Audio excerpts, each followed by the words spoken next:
All right, fire when you see the whites of my eyes. How's that? Well, can you just talk a little bit about your timetable for deciding and what you're basing your decision on? Well, I'm hoping that all the other potential candidates will drop out, and that'll make my decision much easier. But my timetable has always been sometime in the spring, and that's still what it is. I think it's pretty evident by leaving the Fox show that I didn't do that just to have Saturdays at home. So I'm clearly moving toward that decision, but officially announcing and putting everything into place will be later in the spring.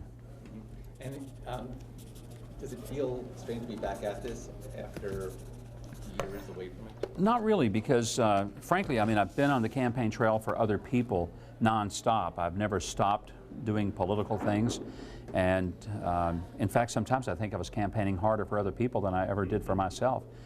My schedule was packed, not only in the obvious years of 2010, 2012, and 14, but even in the off year when there would be some states that had off year elections, was still very active. So it's a little different when you're campaigning for yourself, but it's kind of gets in your blood.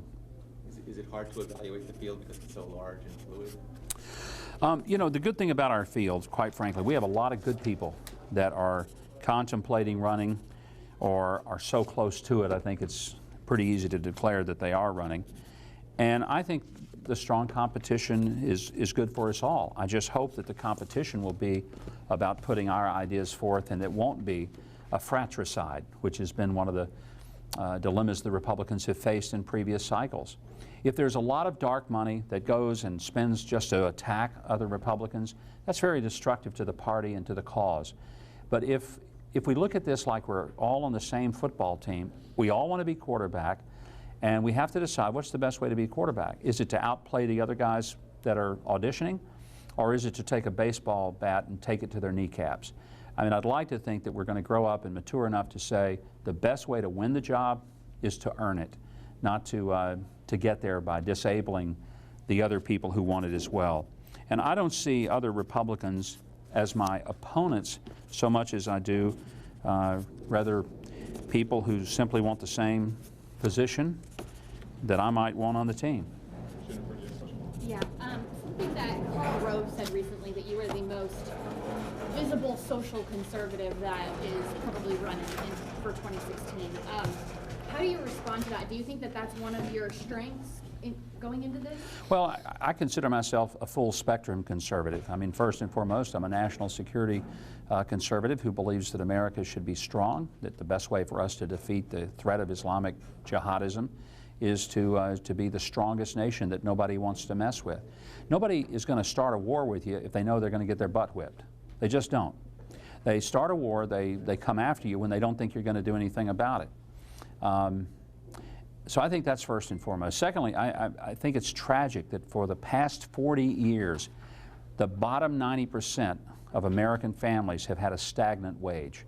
And if you stop to think about how just devastating that is to living the American dream, there are a lot of reasons that that's happened, but one of the reasons is because the instability of the dollar, the fact that it's fluctuated and floated, and we've not recognized how much that matters as inflation and deflation goes up and down in people's wages.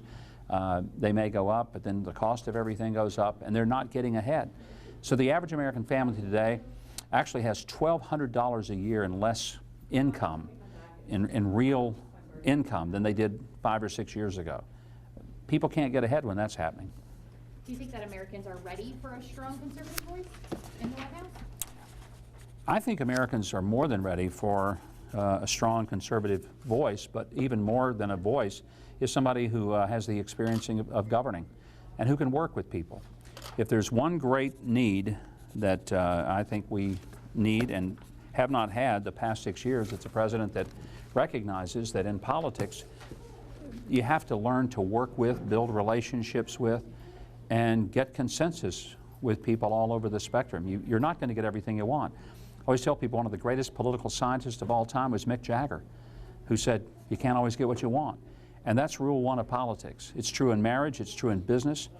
But if everyone goes into the process of government with the attitude that I want all or nothing, now or never, they'll get nothing and they'll get it forever. That's the dysfunction of Washington today. Any other questions? Thank you. Now I'll ask you all some. No, I appreciate you coming out today, I really do.